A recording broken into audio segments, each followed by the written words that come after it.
শুভ সকাল আমার প্রিয় বন্ধুরা, আশা করছি তোমরা যে যেখানে আছো সকলে ভালো আছো এবং সুস্থ আছো। নদিয়া জেলার একটি গ্রাম থেকে আমি অনিতা তোমাদের সকলকে জানাই আমার ব্লগ চ্যানেলে অনেক অনেক স্বাগত আর অনেক অনেক ভালোবাসা। তো বন্ধুরা, এখন বাজে এই 11টা আর আজকের ব্লগটা কিন্তু এখান থেকেই শুরু করছি। তো দেখো, সকালবেলা কিছু কাজ ছিল, সেসব কাজ করেছি। কাজ টাজ করে দেখো আমি চান করে নিয়েছি আর এখন চলে এসেছি ছাদে, দেখো জামা কাপড় মেলার জন্য। তো যার যারটা খুলে নিলাম। আর ছাদে কিন্তু এখন বেশ ভালোই রোদ লাগে। নিচের দিকে যে বাসটায় হচ্ছে জামা কাপড়গুলো মেলতাম, সেটা আজকে সকালবেলা হনুমানে এসে ভেঙে দিয়েছে, সেই জন্য হচ্ছে এখানে মেলে দিই। একটু পরে তো আবার দেখা গেলো বৃষ্টি চলে আসলো। প্রত্যেক দিনের তো সেই একই ঘটনা।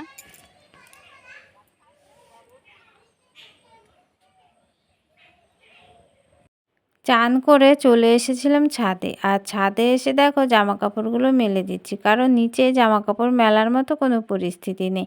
ওই যে খানিকক্ষণ আগে না বৃষ্টি হয়ে গেল, তো ওই যে মাঠের দিকে যে জামা কাপড়গুলো মেলতাম সেগুলো তো এখন আর মেলা যাচ্ছে না।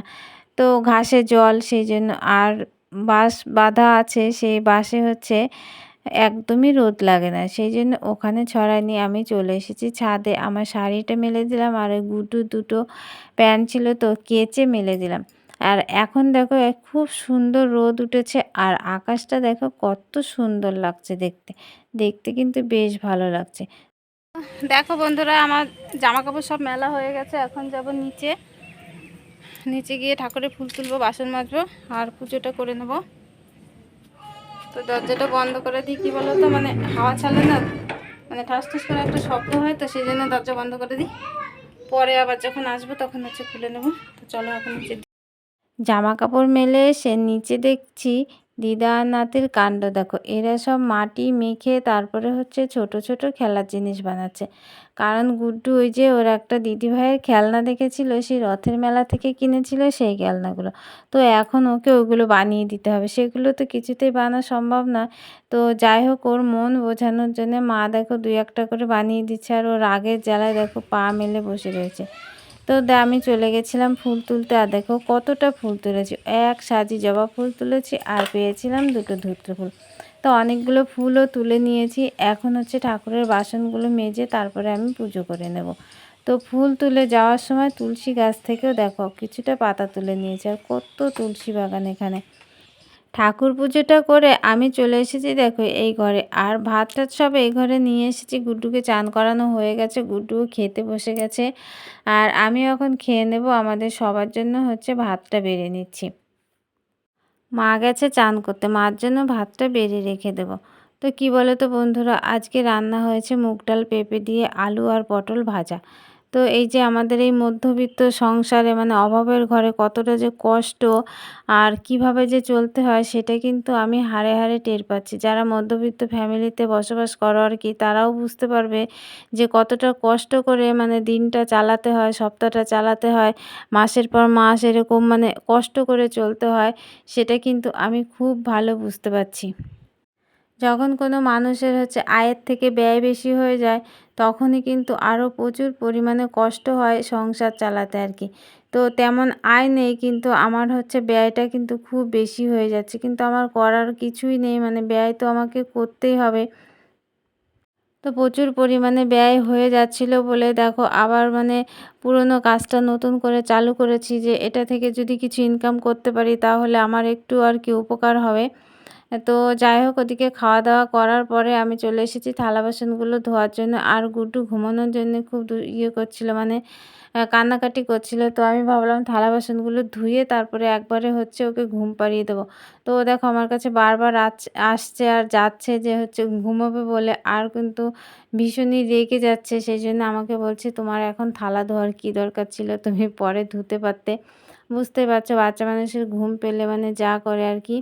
তো যাই হোক, এদিকে আমার থালা বাসন ধোয়া হয়ে গেছে। থালা বাসন ধুয়ে আমি গুড্ডুকে ঘুম পাড়িয়েছিলাম, আর ঘুম পাড়িয়ে আমি বসেছিলাম একটু কাজে। তো আমার অল্প পরিমাণে কাজ করতে না করতে গুড্ডু কিন্তু আবার ঘুম থেকে উঠে গেছে। গুড্ডুকে একটু ঘুরিয়ে নিয়ে আসলাম, আর ও এখন দেখো উঠোন দিয়ে ছুটোছুটি করে খেলা করছে, আর আমি কিন্তু এখন হচ্ছে উঠোনটা ঝাড় দিয়ে নেবো। এখন বিকেল হয়ে গেছে, ওই 4টে মতো বেজে গেছে। তো এর মাঝে তেমন কিছু কাজ করিনি, শুধুমাত্র সেলাইয়ের কাজ করেছি, সেগুলো তোমাদের সাথে শেয়ার করিনি। তো গুড্ডুর অবস্থাটা দেখো, একদম খুশিতে দৌড়াদৌড়ি করে হচ্ছে খেলছে। ওর এত খুশি, কারণ ওই যে সকালবেলা কিছু মাটির জিনিস বানিয়েছিল দিদা, সেইগুলোর জন্য ওর মনটা কিন্তু আজকে ভীষণই খুশি। তো যাই হোক, চলো বন্ধুরা, এখন হচ্ছে আমি উঠোনটা ঝাড় দিয়ে নিই। উঠোনের ওদিকে ঝাড় দেওয়া হয়ে গেছে, আর এখন আমি এইদিকে ঝাড় দিয়ে নিচ্ছি। আর এই উঠোন ঝাড় দিয়ে রেখে যাব হচ্ছে ছাগলের ঘাস কাটার জন্য। ঘাস কেটে নিয়ে এসে তারপরে সন্ধে টন্ধে দিয়ে দেবো। তো উঠোন দেখো পুরো ঝাড় দিয়ে কিন্তু হয়ে গেছে। তো উঠোন ঝাড় দিয়ে গেছিলাম ওই যে ছাগলের ঘাস কাটার জন্য, তারপরে চলে এসেছি বাড়ি। আর কি হয়েছে বলো তো, মানে একটু বৃষ্টি হয়ে গেল, তো কেমন মনটার মধ্যে ছুঁচু করছিল। আজকে সকালবেলা চা খাইনি, তো সেই জন্য ভাবলাম একটু চা করি। তো চা করে নিয়ে এসেছি, তো মাকে দেখো উপরে দিয়ে দিয়েছি, মা খাচ্ছে, আর এই নিচে বসে আমি মুড়ি দিয়ে খেয়ে নিচ্ছি। আর এখানে দেখো বসেছিলাম গুড্ডুকে পড়াতে। পড়াতে বসে মানে কি দুষ্টুমি করছে সে, ভাবলাম তোমাদের সাথে একটু শেয়ার করে দিই যে গুড্ডু কেমন দুষ্টুমি করছে। ওকে নিয়ে পড়াতে বসলে 2-1 দিন বেশ কিন্তু ভালোই লেখে পড়ে, আর 2-1 দিন একটু দুষ্টুমি করে, কারণ একদমই ছোট্ট বাচ্চা। তো আমরা যখন ছোট ছিলাম হয়তো মানে এরকম টাইমে আমরা পড়াশোনা মানে মানে ধারের কাছে যেতাম না, সারাদিন হচ্ছে খেলাধুলো করে বেড়াতাম। আর দেখো মানে এরা একদমই ছোট, সবেমাত্র 3 বছর বয়স, তাকে ধরে ধরে পড়াশোনা শেখানো হচ্ছে। একটু দুষ্টুমি তো করবে বলো, মানে যাই হোক, তাও মোটামুটি মানে লিখতে শিখে গেছে আর কি। তো সামনের বছর ভাবছি গুড্ডুকে হচ্ছে স্কুলে ভর্তি করিয়ে দেবো। তো আমি দেখিয়ে দিচ্ছিলাম, ও কিন্তু এক এক করে লিখছিল। তো ভাবলাম তোমাদের সাথেও একটু শেয়ার করি। তো যাই হোক, এখন হচ্ছে রাত 9:30 মতো বাজে আর কি। তো গুড্ডুর পড়াশোনা হয়ে গেছে, তার মাঝে গুড্ডু অনেকক্ষণ দুষ্টুমি করেছে, একটু পড়েছে, এই করতে করতে 9:30 বেজে গেছে। তো এখন আমি ভাত বেড়ে নিচ্ছি। আর ওই যে সকালবেলা যা রান্নাবান্না হয়েছিল, নতুন কিছুই হয়নি, সেগুলো দিয়েই এখন আমরা খাওয়া দাওয়া করে নেব। তো গুড্ডু বসে পড়েছে, মাও এখনই চলে আসবে। তো চলো বন্ধুরা, ব্লগটা বড় করছি না, তোমরা যে যেখান থেকে আমার এই ব্লগটি দেখছো সকলে ভালো থেকো এবং সুস্থ থেকো। যারা নতুন বন্ধু হয়ে ব্লগটি দেখছো তাদের পাশে থাকার জন্য অনুরোধ করছি।